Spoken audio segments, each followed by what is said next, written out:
Hello and welcome back to Trial of the Seven Kingdoms, and you can see here we have just recruited another companion, or to be more accurate, I have recruited two new companions. There's a reason for this. Someone had a very good suggestion in the comments, and I thought to myself, yeah, why haven't I done that yet? I'm not entirely sure. So it's about time that we do something about that, which is indeed to start expanding our clan and attempt to level up my leadership a little bit, attempt to become much more powerful in regards to our army size as well. So hopefully we're going to be able to do that. Now I just need to give this guy a shield and then we should be fine. I'm going to need to give him a sword of some kind. I'm not entirely sure which one I can really give him without feeling like I'm giving him something absolutely terrible. I mean, you can see here, look at all these things, and this is a rusty, fine steel saber. This is a bit of a weird dichotomy of descriptions, because you think to yourself, well, it's rusty, but it's also fine.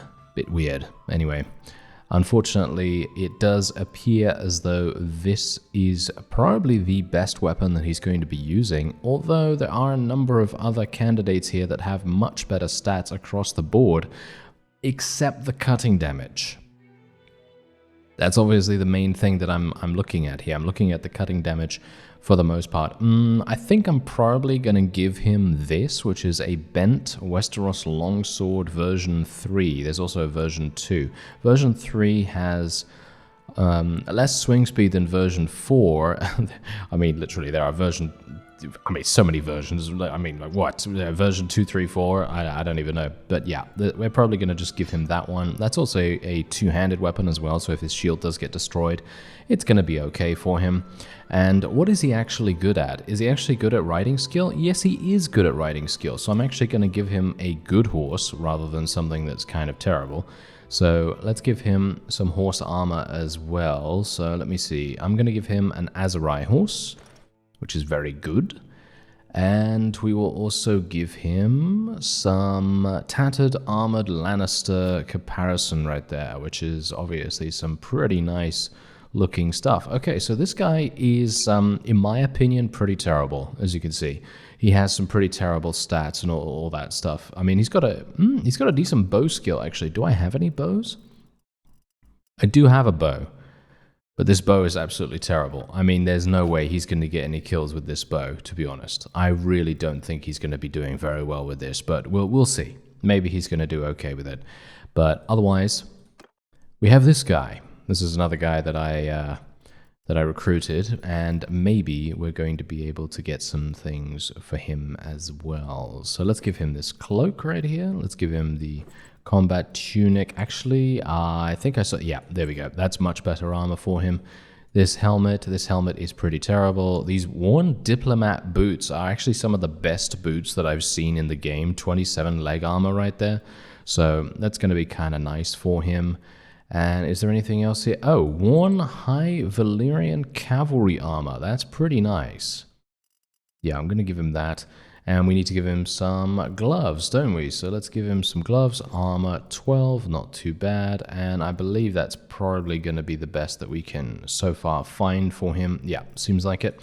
So what is he actually good at? Well, he's good at not much, as you can quite clearly tell. He's good at charm and trade and medicine and athletics. And he's decent at one-handed and throwing as well. But most of the things that he's good at are a little bit more social based, which I think is pretty decent. But again, he is once again, oh, he's actually using a rusty knightly arming sword this time around. This, in my opinion, is actually a pretty good sword, so I'm just going to leave him what he has right there. And does he have any riding skill? No, he doesn't really have riding skill, so I'm basically just going to leave him the way he is at the moment. And we are now going to be creating two parties out of these guys. Now, I'm a little bit dubious about doing this because I think I'm probably going to have to give them stuff. I'm going to have to give them a lot of units. So what I'm actually going to do first, and this is something that I never usually do, and that is think ahead. Yes, I know. That is a very rare sight indeed, and I'm sure you're all falling off your chairs and, face palming all over the place. And generally just, Calm down. It's all good. You know, I know. I'm making sense for once. It's a very surprising thing for me as well. Anyway, seems like we are... yes, the Riverlands is declaring war against us once again. Or very soon they will be doing that. Anyway, let's go to the Garrison. Yeah, let's go to the Garrison at Dragonstone. This makes the most sense in the world, in my opinion. And basically what we're going to do is we're just going to take a whole bunch of really, really good units and we're just going to give them to our friends and they can basically just do whatever they want with them. So I'm going to give huge amounts of tier 3, tier 4 units, and that's pretty much it. I don't see a reason to not do that, so we might as well. Let's do this, let's do that, and I don't even know how many units I even have, to be honest. I mean, we have some Lannister elites here as well. I am actually going to take those for myself because, in my opinion, that's going to be really, really fun to try and level those up a little bit. And we'll just give the Dragonstone units to our friends, and hopefully they're going to do a relatively nice job with them. But apart from that, there we go. All right, so let's actually see what happens. I am obviously over the...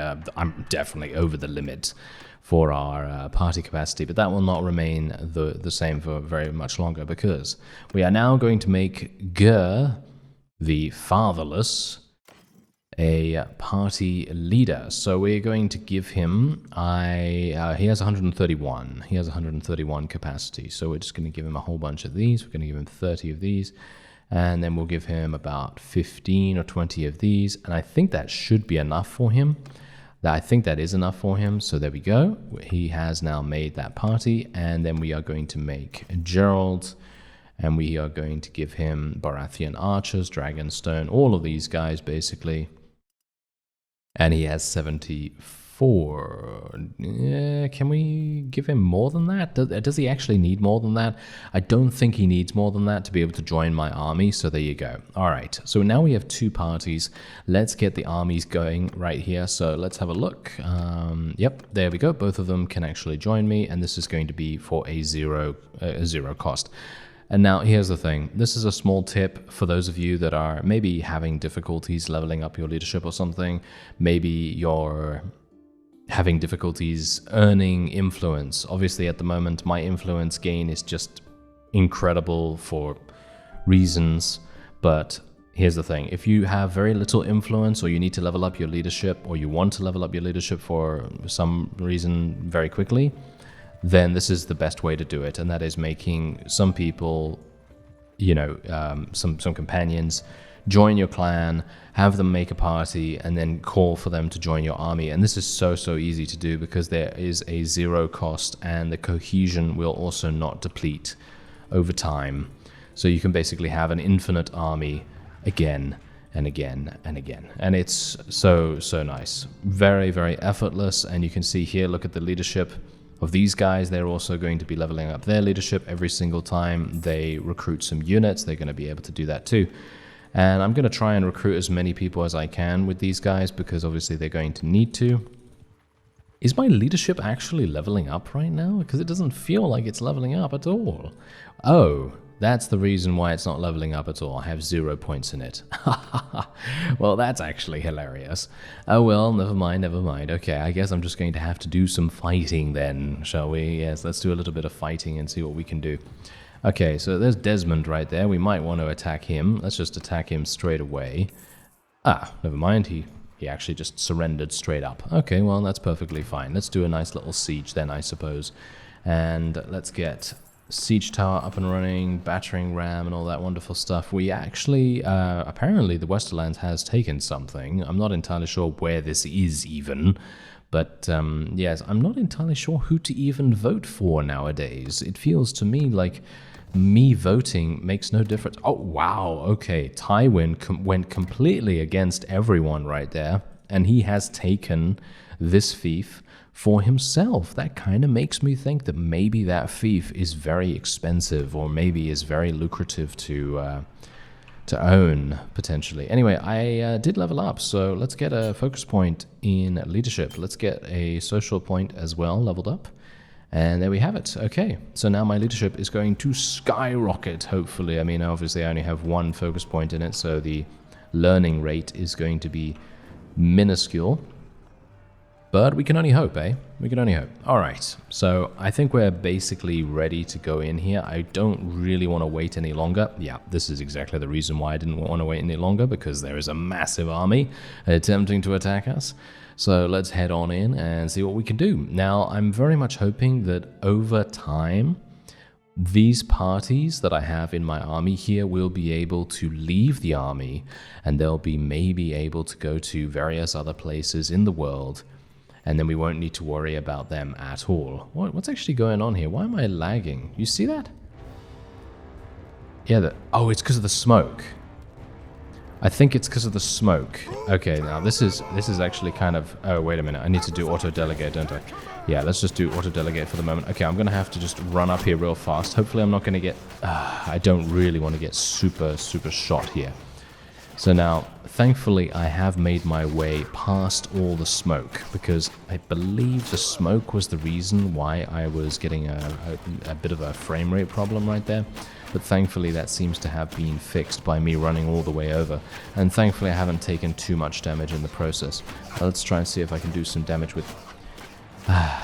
yes, the wonderful, wonderful world of me using throwing weapons. I mean, to be fair, I feel like I'm not doing too badly with it, but I am getting shot. Oh, yeah, okay, so I'm missing very slightly right there. Okay, let's just do this. There we go.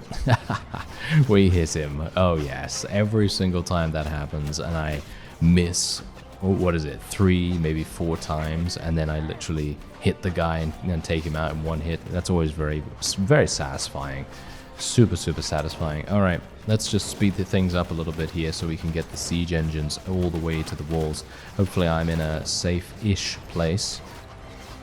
And let me switch to two-handed. There we go. Where's the... Oh, the battering ram was destroyed, wasn't it? Yes, the battering ram was destroyed. Okay, well that's obviously a bit problematic. I'm wondering whether I should phase through the gate. But let's not do that. That's a bit... it's a bit unscrupulous, right? A bit unscrupulous, even though that is hilarious fun. But yeah. Oh, wait a minute. Can we kill this guy? Nice. Oh, nice headshot too. That was, oh, that's great fun. I love that. Okay, let's take out all these guys best we can. We need to try and murder them as fast as possible. These house guards are definitely causing a bit of a problem for us.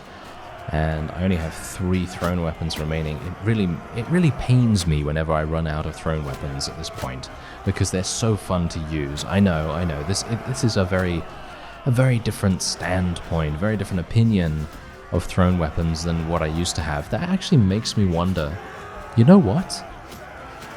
When, and I'm saying when right here, when I return to Warband, what do you say to me creating a thrown weapon user?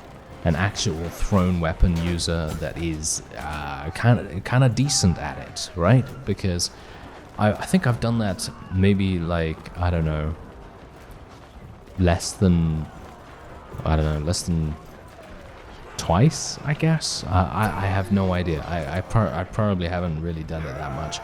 And if I have done it, I have done it in a very sort of part-time manner. So not in a way where I'm going to be using a thrown weapon in every single fight. You know, usually I'll just forego it because I'm so incredibly terrible at using it. But for some reason, I don't know, maybe I wasn't really utilizing it as well. And I mean, obviously it's a bit of a different engine because, of course, you know, they developed a completely new engine for Bannerlord. And of course, Warband's engine is a bit snappier, if you know what I mean. I mean, if you play Bannerlord and then you go back and you play Warband, you'll see the difference.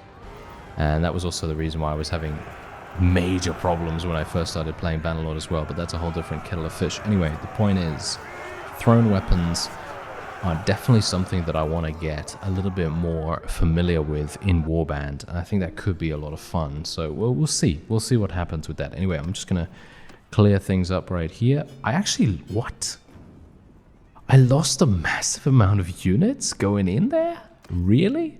Okay, I'm super surprised. Okay, I had no idea that that was even going to happen. Oh, okay, whoa.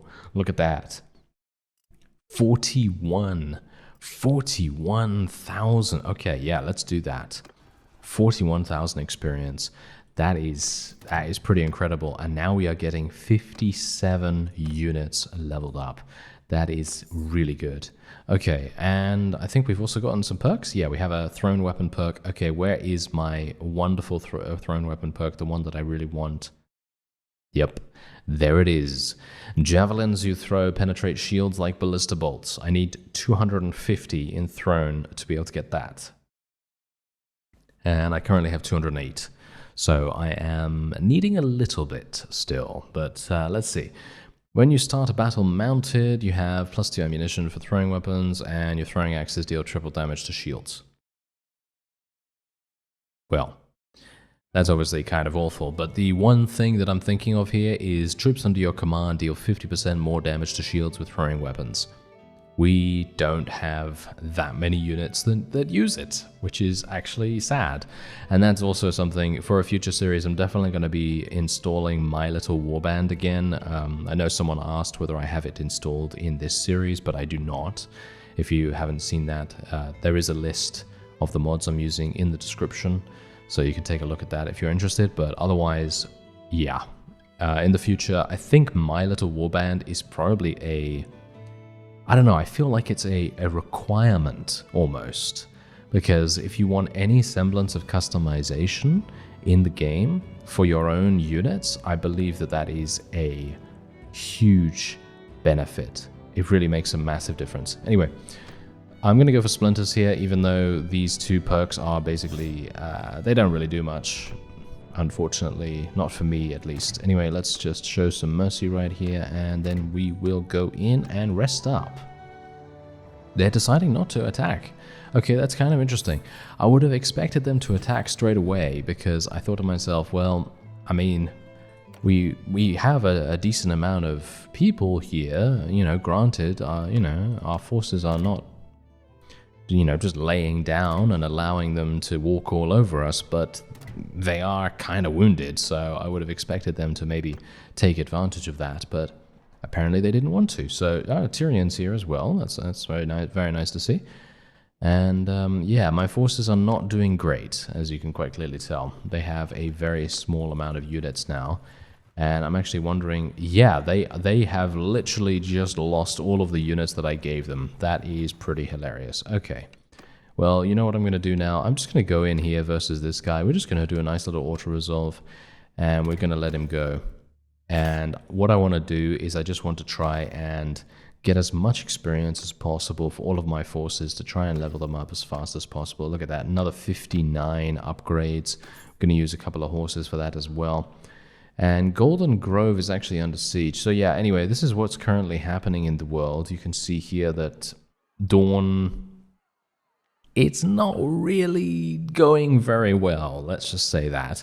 I mean, they have taken Starfall down there, and obviously we ourselves took High Hermitage Castle as well as Weil Castle, and the others in the area are not being as, shall we say, forthcoming with allowing the Westerlands to take them. So it seems like the other garrisons are pretty significant, but yeah, anyway, it seems like it's probably a good idea for me to go back to Dragonstone, maybe pull out some more units from the garrison there and try to distribute those evenly to our forces, because it seems to me like any units that are in your army, especially ones that are relatively low tier, they are gonna die very, very fast, and it kind of makes me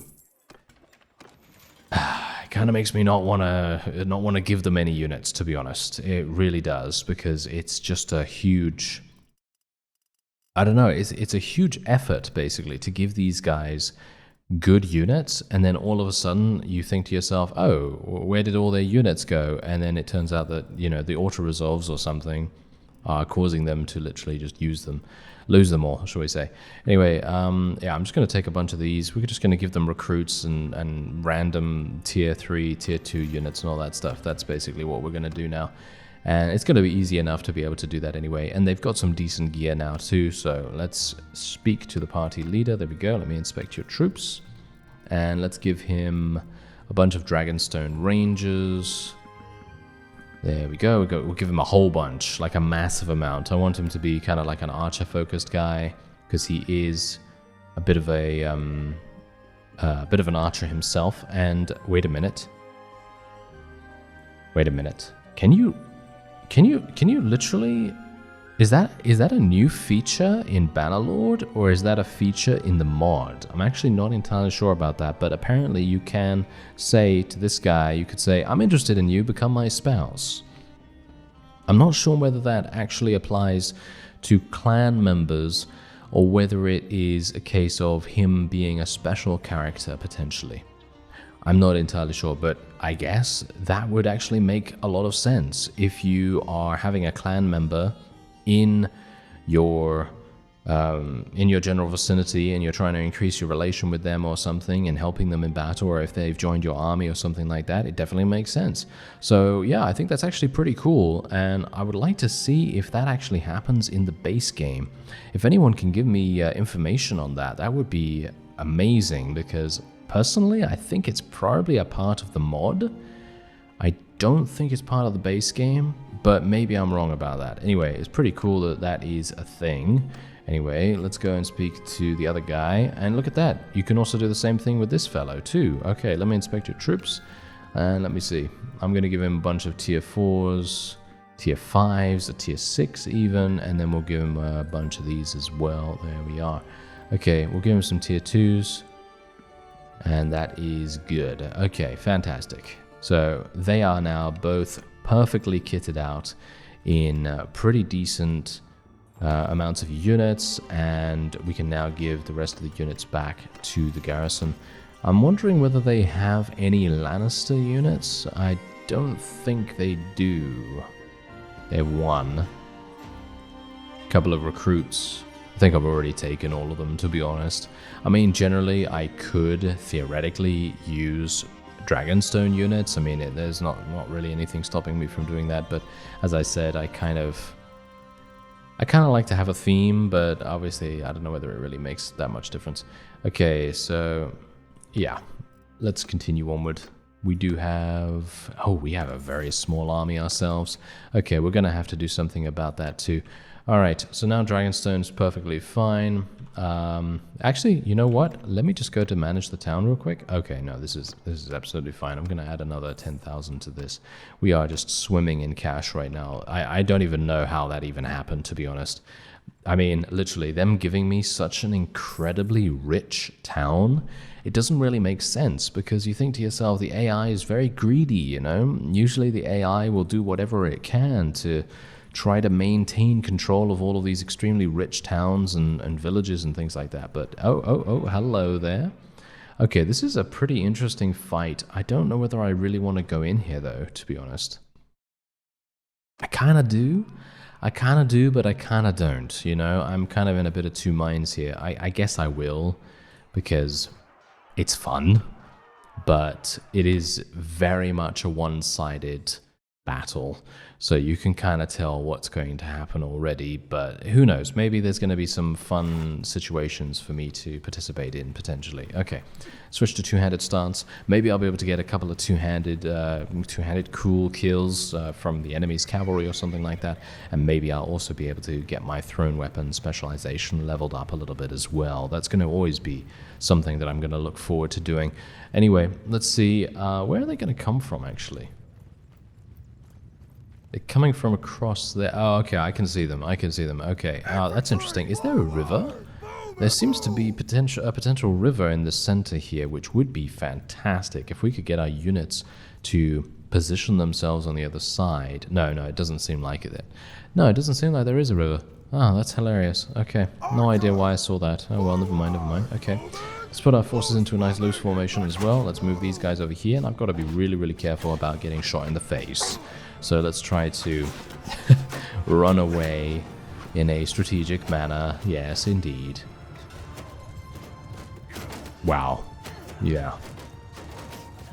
One of our forces already got eliminated. Oh, hello there. Yes, okay, so Gur the Fatherless, he has already been eliminated. That is very funny, in my opinion. I mean, that's obviously not particularly funny, because obviously, I would like him to level up.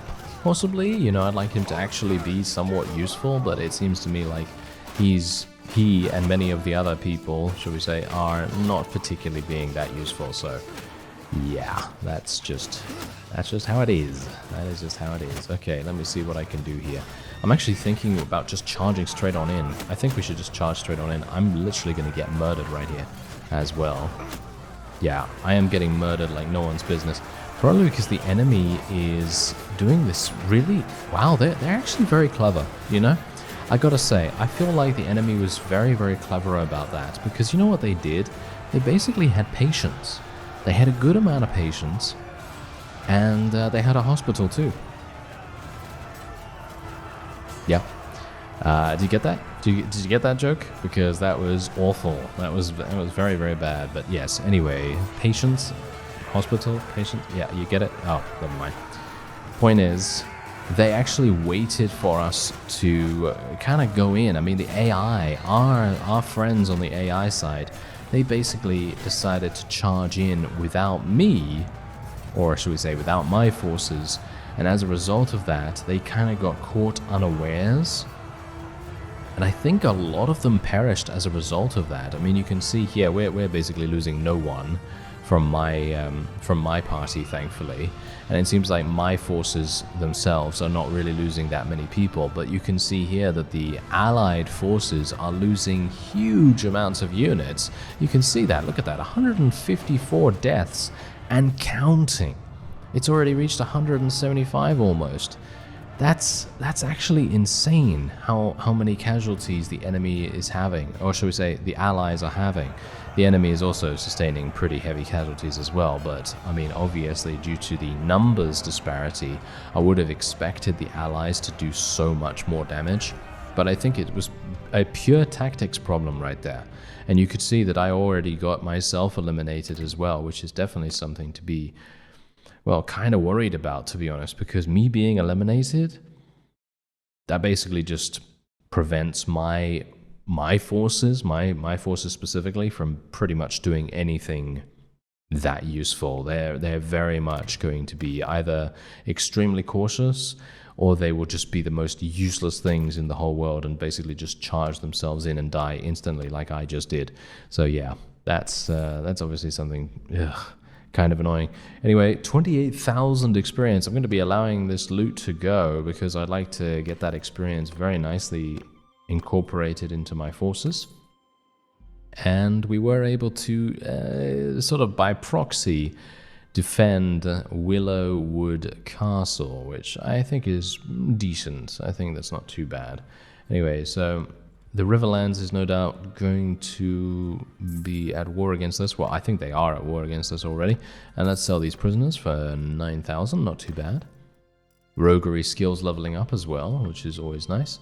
And let's just sell a couple of armaments here. I mean, really, I think the marketplaces do need a little bit more cash, especially in places like King's Landing, for example. I mean, King's Landing should be one of the, well, should we say, one of the most affluent places for, you know, marketplaces and for selling and things like that, or at least I think so. And let's have a look here. Wait a minute. No, that's Rivermen. I'm looking for the culture here, actually, because I'm thinking to myself that I would potentially like to continue recruiting units.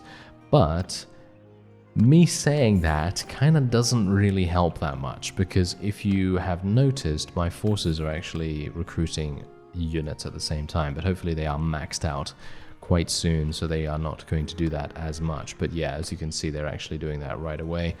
Which is good. I mean, don't get me wrong. I think it's very good for our allies, you know, in our party to actually recruit units and keep themselves as strong as they possibly can be. But unfortunately, as a result of that, they are preventing me from doing some things as well. Okay, so as you can see, we do have a bit of a problem here. Very, very strong army attempting to take Hornvale. Now, personally, for me, I don't think this is actually going to happen. I think this guy is never ever going to be able to take this in a million years, because on the one hand, if you take a look at the defenders, there are 461 defenders here and he has 784. Now, because of the defender's advantage, I personally feel like Hornvale's Garrison is going to be able to defend this by themselves. But in the event that they're not able to do that, I'm just going to go in, you know? I'm just going to go in when Jonos Bracken's army gets a little bit weakened. And in the event that that happens, it's going to be an easy fight. Yep, as you can see, look at him. He's just run off. He's just run off right there. And I don't blame him, to be honest. There's no way he would be able to take this in a million years anyway. Really never going to be able to do that. He's just going to be way too outmatched by the defense. Anyway, let's take a look here. +1 town loyalty per day. Should I take that? It doesn't really matter, to be honest. I'm going to take whatever. Oh, actually, troops in your formation cause 10% more morale penalty when they kill an enemy. Yeah, I actually like that quite a bit.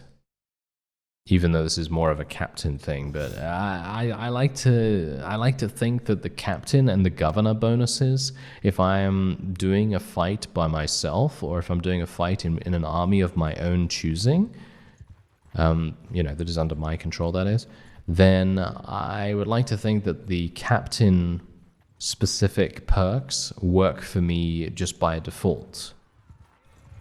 But obviously that is very much a case of an assumption, really. It's not fact. I don't actually know whether that's fact. Anyway, there's that guy.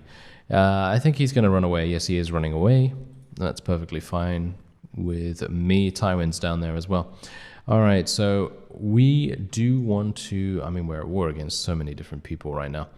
I would like to be able to take Acorn Hall, Pink Maiden Castle, and Old Stones Castle, so I'm actually going to be attempting to do that in the next episode. But for now, I would like to take a look and see what's actually going on with our faction strength. So you can see here, the Westerlands, they used to have around 18 to 19,000 combat strength.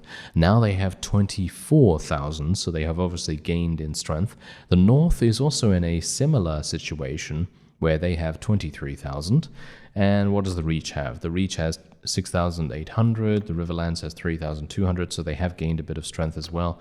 Dawn is not looking very good at all. However, if you take a look at the amount of casualties that they've inflicted, it really gives a lot of props, basically. It gives them a huge amount of, shall we say, recognition for how much damage they're able to deal with being at such a disadvantage in terms of their combat strength. And what else do we have here? Okay, so the Vale. Wow, the Vale is actually doing very well. They have 14,000 combat strength. The Stormlands has 10,000. House Frey has 6,400. Night's Watch obviously has a very small amount. Iron Islands, small amount, 2,200. And House Bolton has 1,000. The Free Cities of Essos, they're doing very well as well. As you can see, 12,800. And House Targaryen, as you also see, has 1,100. But of course, as I said before, the mod is still in development. So without further ado, that will be it for this episode. I thank you very much for watching, and Happy New Year. And I'll see you next time.